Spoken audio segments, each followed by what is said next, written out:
Hi, this is Dr. Micol Neely, and thanks for listening to our show. We are here to talk a little bit about mindset, movement, and muscle, and maybe a few other little fun things along the way.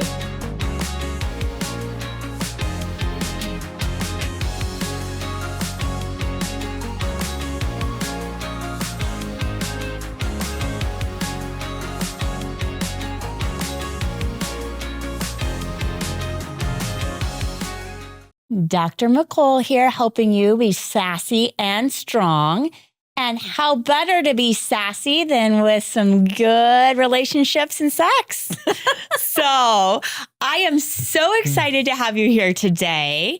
Dr. Lori, tell me a little of your history. I want to hear about you. Well, thanks for having me. It's a pleasure to be here.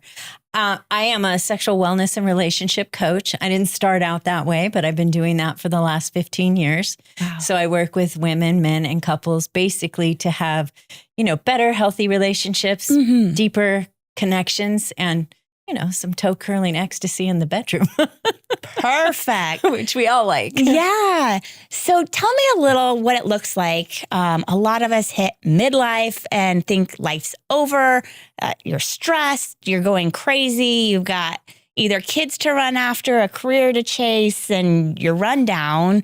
And sex kind of gets shoved to the side. What are you seeing with couples coming to you or individuals coming to you? What's the biggest complaints?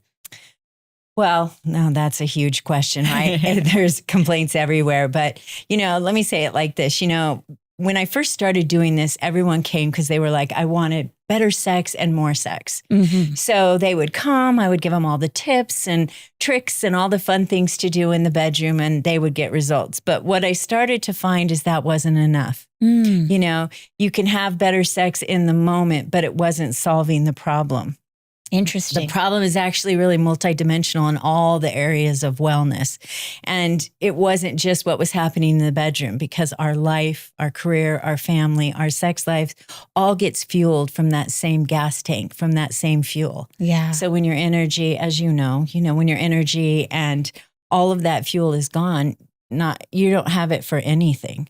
So I realized that sex was just opening the door for what was really going on. And that's literally what happened in my life last year. So I've been going through it for the last 2 years. And so one of the biggest problems is they'll start with sex, but that's not usually it. And I've kind of condensed it to 5 pillar areas of life, and we can talk about any of those. Yeah, tell me more. So I think this is really interesting. And what a lot of people think is, if I just had more sex, my life would be better. But maybe it's the reverse. Maybe if we figure out what's underlying, that sex gets better when we have our pillars, our life a little more organized. Exactly. So that's why I developed that sextacular pillar method, because it really does boil down to the 5 pillars. And our way of being and our habits in that. So, like for myself, so I was 57, I'm almost 58. And last year I hit that wall myself. I was the worst health I've ever been in. I had early fatty liver diagnosis. I was having problems with my gallbladder. I was heavier than I'd ever been. And worse than that, I had 0 libido. I had no sex drive. I had no desire. I literally felt dead. And here I was, a sex expert. Even though you're the expert. Yeah. You're facing this yourself all of a sudden. Oh, it was terrible. I had just come back from a year on an island in Belize, and I felt fat, frumpy, and I was so unhealthy. There were so many things going on. And I just got to the doctor and I said, I feel dead. And my gynecologist said, okay, we need to start looking at that. So I did. I got in action, started getting on hormones, but, and that's a big underlying thing, as I know you've talked about, the sex doctors and some of the other people you've had on. And so I did that, but it wasn't enough because they want normal, not optimal. Yeah. And so I was a little better, but the real plot twist was, a couple months later, I was online, and this is why I'm excited to be on your show, found this fitness influencer named James Lay. He does these crazy push-ups, and he's young and he's hot. And I'm like, oh, well, maybe I don't, maybe this isn't gone anymore. Maybe I do find men and sex attractive again. And that really kicked off a whole thing about getting more fit. So it's 6 months later. I've lost 30 pounds. I'm off a breathing machine. Congratulations. I've gone carnivore, mostly carnivore, but I'm not there. I'm in the middle of being that exhausted Phoenix archetype and shifting myself into a sovereign, into that soul fire body of health. I love that you can speak now from personal experience, even while you're still in it. Yeah. I think a lot of us who are seeing patients or clients and trying to teach them feel like we have to be perfect and have it all together. But actually, we're learning too. Yeah.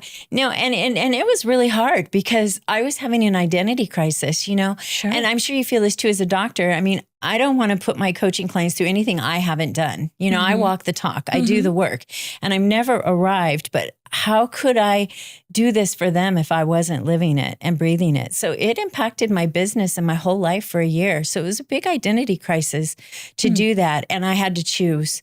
And it was really great. I follow Dr. Vonda Wright, and I love her. I love her. And Yeah. Stacey Sims, all those ladies. And in her material, she says, you have to make your estrogen decision. Uh-huh. And I didn't want to be on pharmaceuticals. I didn't want to take anything. So I didn't. And then I hit the bottom. I crashed. So when I did get to the gynecologist and I was telling her I was dead, she just looked at me and she said, well, do you want to take stuff or do you want to feel dead? Choose. Yeah. So I had to choose. But you had to get to that point yourself and feel that crash and that low. I mean, yeah, and I really felt dead, honestly. And here's the thing, women, I don't know about you, but in my family, they didn't talk about any of the menopausal stuff. We didn't even talk about sex, anything to do with sex. Exactly. My education was, here's a book, and we'll skip that chapter. Me too. My mom said, here's a book. I'm like, oh, am I dying? Is that kind of thing. And I was mad about it. Yeah. I was really mad. I felt like my body betrayed me. So that's the pillar I've been working on, the pillar of body, and find that soul fire body. And when I got to the doctor, I felt like my body had betrayed me. I already had hatred for my body and those kind of things. And then I was mad at the system, mad at the doctors. And then I got to my hormone specialist, and she's really great. She's integrative hormone specialist, a PA. And she looked at me, she said, we didn't know either. Yeah. We didn't. And we're learning now. So I think there's more of you out there that are really bringing all that stuff together. Yeah, it is interesting. Through years and years of training, there was nothing in nutrition, hormones, exercise. That's all become a passion that I've learned on my own, but not in school formally. Yeah. And that's why I was so inspired. I mean, you're beautiful and you're fit. And, I've created my best body at 60. And so it's amazing. I'm inside of that pillar. And that's why I created that. And the problem is midlife women don't know where they're at. So I created this sextacular archetype quiz. It's 2 minutes. You get in there and it identifies which area of life is the most loudest. Because not everything is always balanced at the same time. Yeah. But where do you start and where do you I don't begin? think as women, anything's ever as balanced at one time. I know. I was describing the other day, my male patients come in and they're like, my testosterone's low. I need some more energy. And it's pretty linear. It's pretty straightforward. Yeah, men are great. But women's hormones are no, up and down. And estrogen does this through perimenopause that I'm just now personally experiencing too. Oh, yeah. And I've hit a few days where I'm like you. I'm like, oh my God, I've taught my patients. I've put them on progesterone. We've talked about how to even this out. And am I really there? And how do I really personally feel about this? It's hard. It's hard. And, I hit perimenopause at 38. So, wow. And no one was talking about it. It is hard. And it is an identity shift. And your cycle, I'm postmenopausal now. And you go through so many changes. And I'm glad there's more people out there talking about it. Because, if there was a Dr. Vonda Wright and some of those experts that were out there when I was where you were at, it would have gone differently. So I'm glad you're in it and looking at all of that. What would you tell somebody who comes to you and is there? What would you have wanted to be told at 38? God, that's a great question. I would have liked someone, when I look back at the trajectory, I did everything under the sun from, chiropractic manipulation under anesthesia to, Reiki and all the woo-woo stuff and all the doctor stuff. There's a litany of things that I did. Not one person said this was hormone related. And even when I went to the gynecologist, I fell in the normal range. And nobody was saying anything. They didn't realize that some of the symptoms and the tendons and the ligaments and the frozen shoulder and the frozen hip all started as a loss of estrogen. Yeah. So I wished that I wish that the system honored hormones and the driving factor that they are. Yeah. And, there's 130 million women in midlife. It's a lot. This isn't, and having menopausal issues, this isn't an aging issue. It's a health issue. And it isn't seen as that. I think it was categorized as a aging issue. Yeah. And it's not. And it's a normal process. We're all going to go through it. Yeah. I mean, the alternative is to die before you get there. So exactly. How can we go through it better and educate people better? Well, I think that's part of what my program does, because you've got to look at it multidimensionally, because it isn't just the hormones, right? And that's what I discovered last year. I could go in there and say I have no libido, no lubrication. I mean, I literally couldn't even orgasm. And I'm like, I'm only 57. Like, this is it for the rest of my life? Yeah.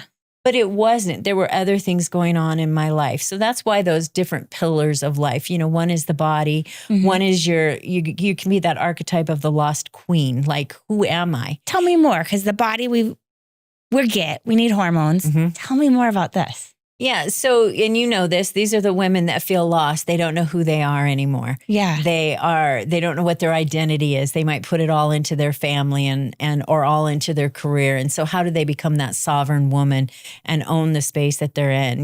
We've got the body pillar, and then there is the emotional pillar. These are the overcarers, the overgivers, the overdoers, and they do for everybody else, but not themselves.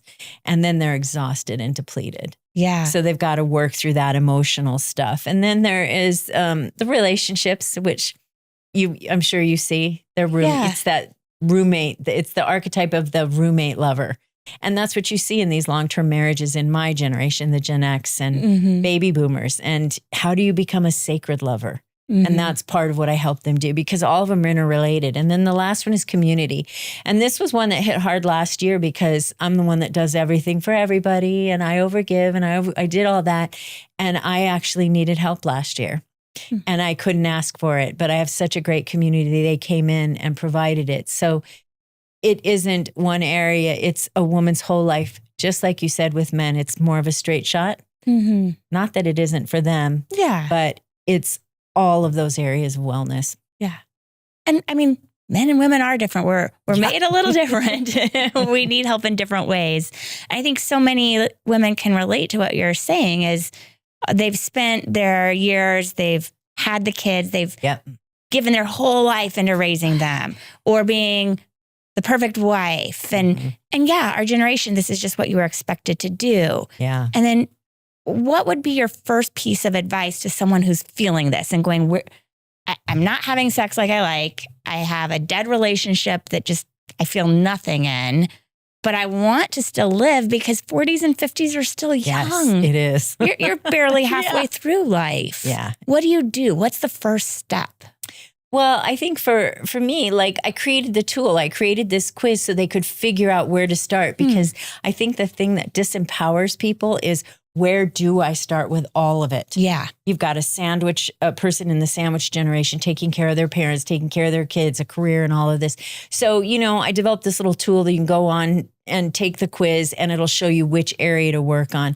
And I think I call it reigniting your spark, because you got to figure out where it's dim. Yeah. For me, last year, it was my sex life, but previous to that, it was never that.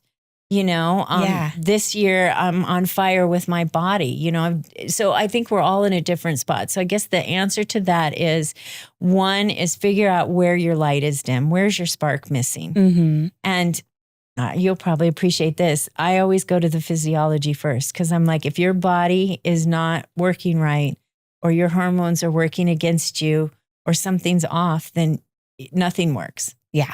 So I refer out a lot of naturopaths, a lot of doctors. Let's get that fat flat. Yeah.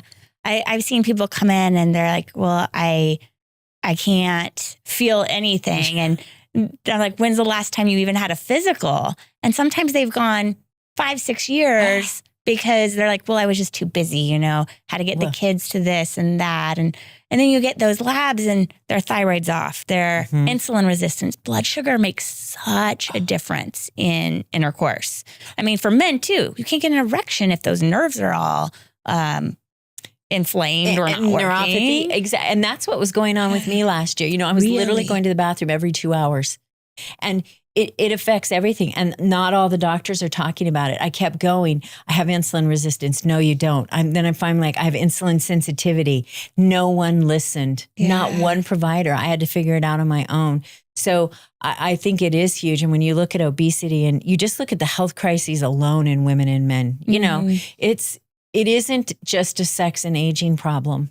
The American Heart Association just came out and said by 2050, 6 out of 10 women will have cardiovascular disease. Really? Yeah.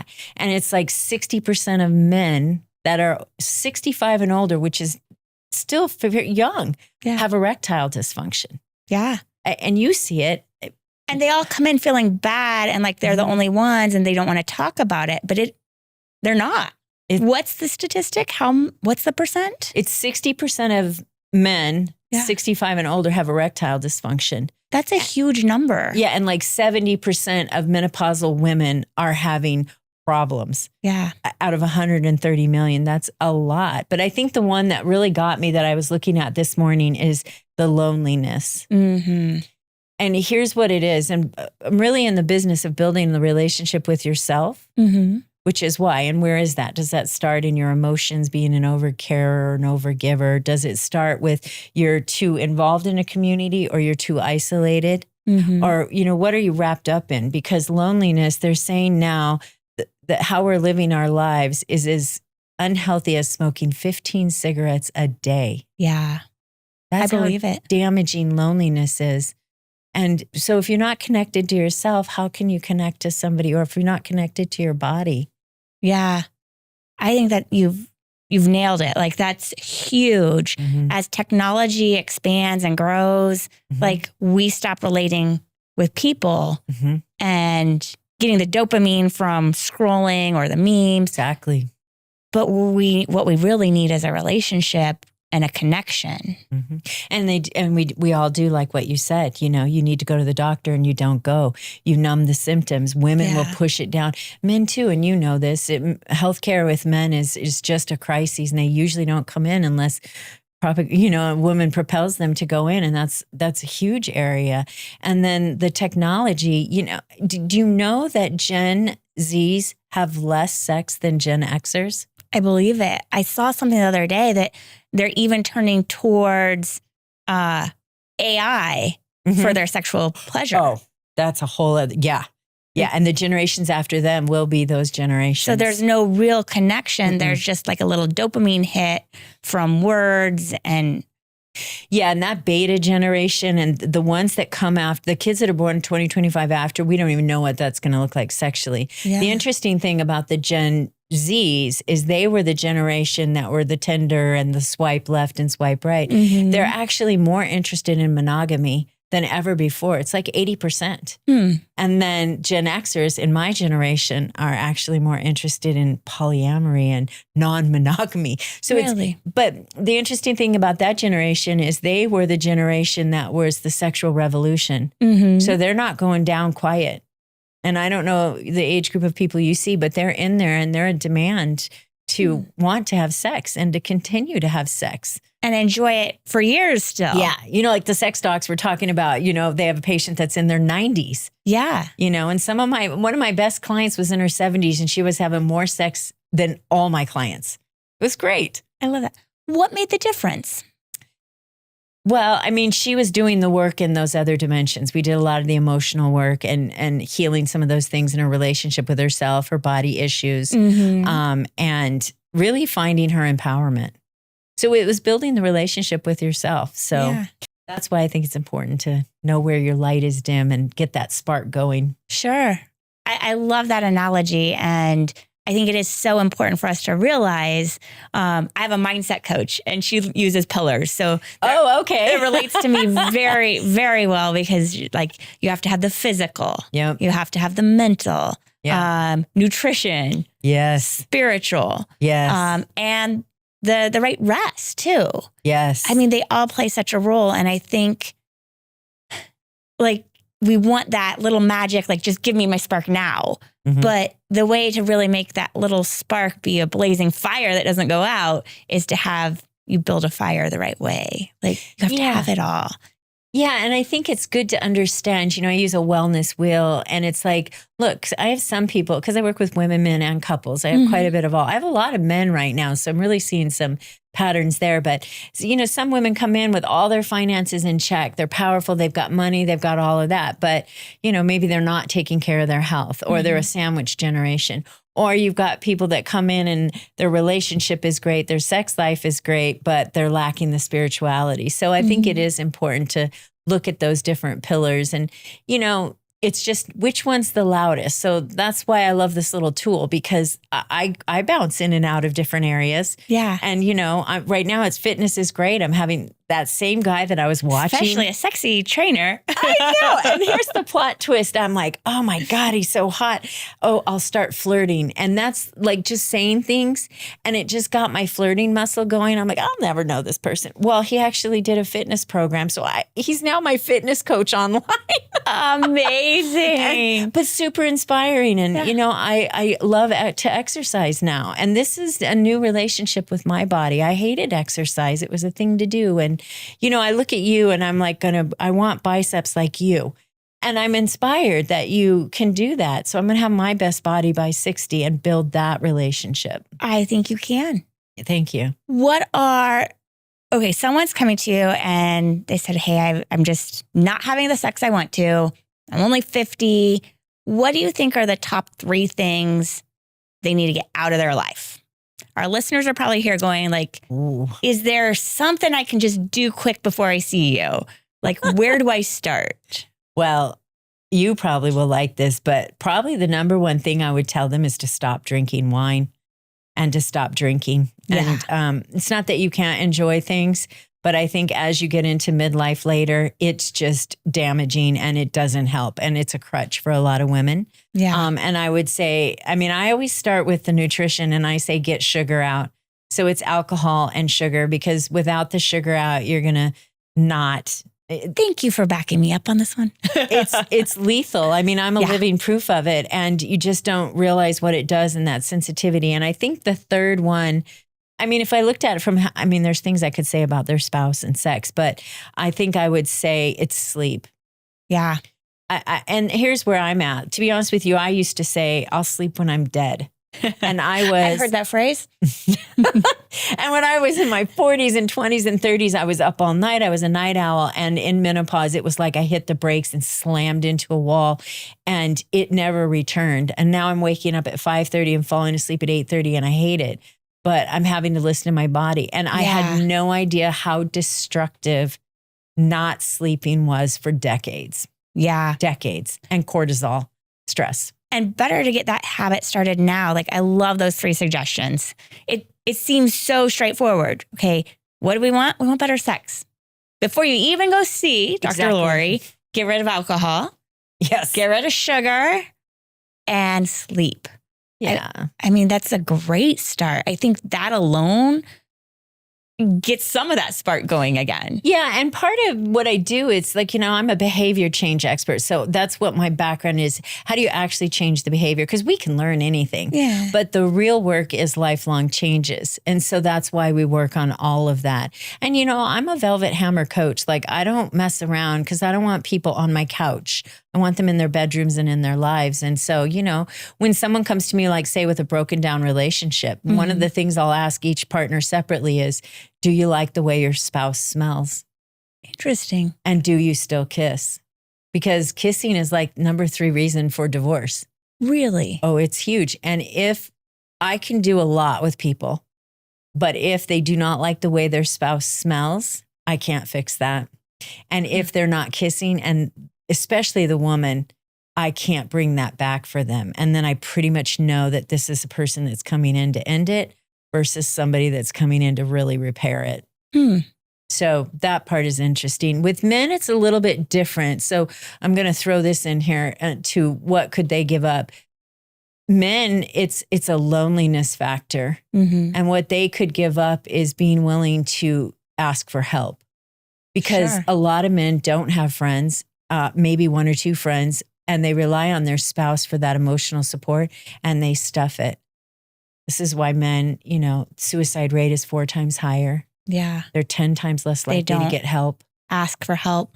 So men need to give up that they need to be strong and do it all on their own, that there is relief for them too, whether it's, and men should give up fast food. Yeah. Like, stop eating at stop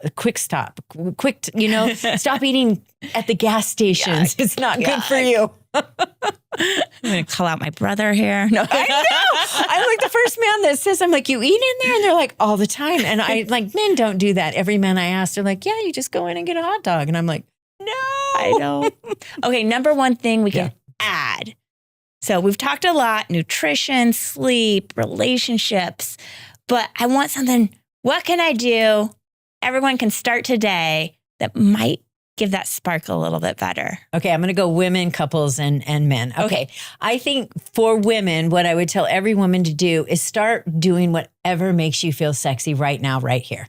Okay, look, I can't wear fun shoes anymore. I have bad feet and I had a closet full of shoes. So I have flat shoes now, but I'm like, okay, I love red. I'll wear a red dress. And that makes me feel sexy, right? In the moment. So work with what you've got, whatever that looks like. With couples, I would tell them to start having a date night. And there's a lot of resistance to that. They don't want to schedule sex. They don't want to schedule it. I'm like, life's not 1950. You need to schedule it. So just schedule it and work them through that to date again, to start to find that. With men, I had something really good. What was it? What was the question? What would they put? Oh, foreplay. One thing to add. Oh, foreplay. Okay, here's what I would tell men. I love working with men. You have to give freedom to get freedom. So if a man gives a woman what she wants, he will get everything he wants.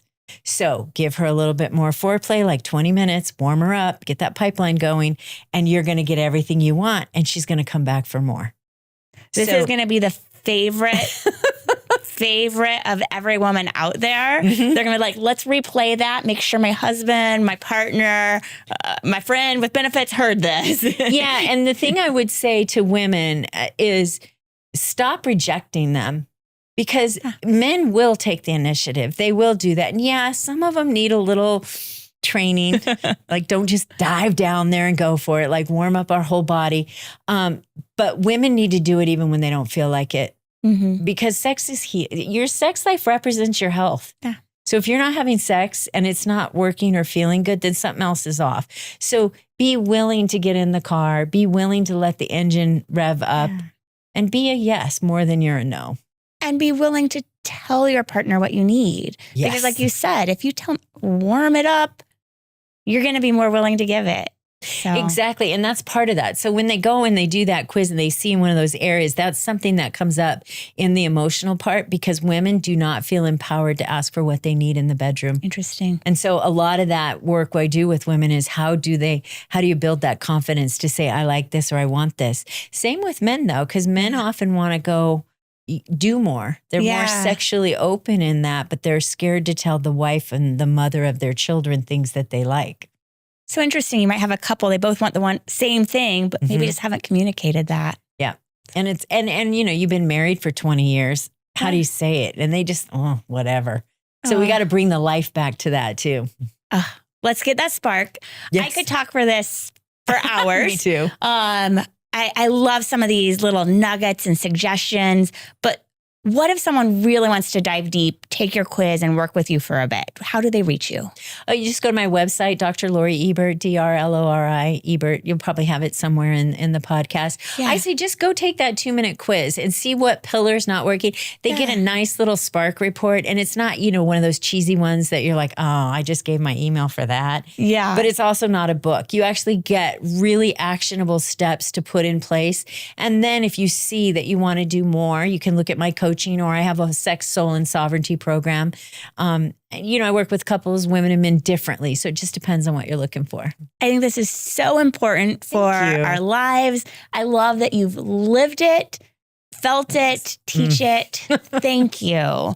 Yeah, and thank you. So much to do, so much more to talk about. But go to our website and take the quiz. Thank you for that. And thanks for being a platform for this, because you really are bringing fitness to health, and you're changing, I keep hitting this, you're changing medicine. And I really appreciate you bringing us on. Thank you. Thank you. You're welcome.